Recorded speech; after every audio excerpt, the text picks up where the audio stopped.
Hi, Felina Hansen here to talk a little bit about goal setting. I run a strategic planning workshop for some of the Hera Hub members on about a quarterly basis, and we really spend a solid 8 or 9 hours going through our members' strategic plan for the upcoming year.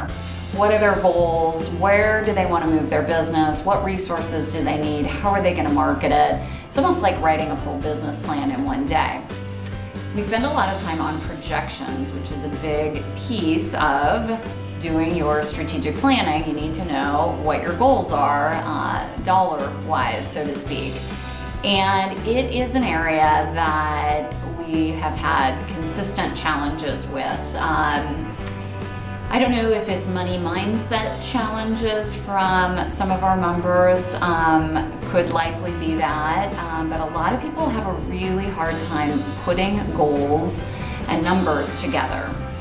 So my advice that I've given a few folks in the last few sessions, and it seems to be working quite well, is if you struggle with this, if you have a hard time saying something like, I want to make $1 million, because oftentimes women are starting businesses typically because they have a passion for something, they have an interest in something, and they want to help people. I hear this over and over and over again. I started the business because I wanted to help somebody, or I wanted to help a group of people. And that's really how we're wired or raised. I'm not quite sure, but that's the outcome that I hear again and again.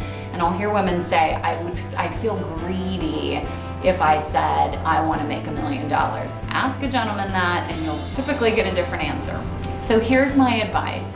If you struggle with putting your goals in those dollar amounts, if you're sort of feeling afraid to put that number on a piece of paper, then think through it in regards to number of people that you will help, or sometimes I'll say number of people you will touch.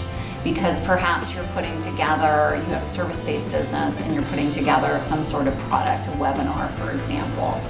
So I was working with one of our members recently and she was having a hard time with that number piece. And so I said, okay, number one, we're gonna set our BHAG goal. So that's the big, hairy, audacious goal, Jim Collins. So we set a BHAG goal that she wanted to touch with her business. She has an operations business. She wanted to touch 10,000 people over the next 5 years. That was her goal. Great goal. So that she could anchor on. So we then did the numbers. We ran the numbers backwards. So we said in 5 years, if you want to touch 10,000 people, how many people a year is that? And then we broke that down of how many people a month that is. And we came up with a number, I don't know, it was like 120 a month. So what we looked at then is, obviously she can't work with people one-on-one, 120 a month, that's not gonna work. But a big part of her goal and her plan is to really start getting more in depth with webinars and classes, group classes and things of that nature.